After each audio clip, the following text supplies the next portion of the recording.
Как вести себя во время чрезвычайной ситуации? Об этом ученикам Тампонской гимназии рассказали сотрудники Республиканской службы спасения. Они не только объяснили школьникам методы борьбы с ЧС в теории, но и показали на практике, что делать в непредвиденных обстоятельствах, рассказывает Нина Ханарова. Гимназисты встретили спасателей с большим интересом. Вначале выслушали теоретическую часть занятий, в которой работники службы рассказали о ситуациях, что случаются сплошь и рядом из-за халатности или незнания, как вести себя в опасных случаях. Затем учащиеся приняли активное участие в практических занятиях с применением муляжей, специального оборудования, моделирования разных ситуаций и происшествий, как в помещении, так и на улице, и оценили пользу проводимой работы.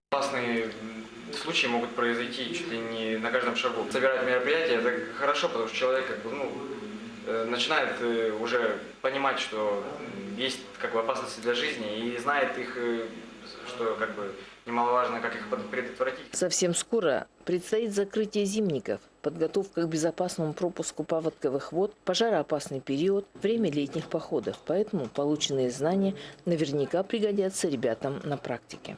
Вторая наша бригада работает в гимназии, встречается со школьниками, проводит занятия по оказанию первой медицинской помощи. И в конце практическое занятие у нас будет на улице.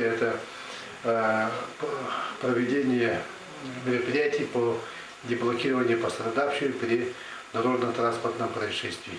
Неписанное золотое правило, что гораздо легче предупредить чрезвычайную ситуацию, чем ее ликвидировать. В этом убедились учителя и учащиеся.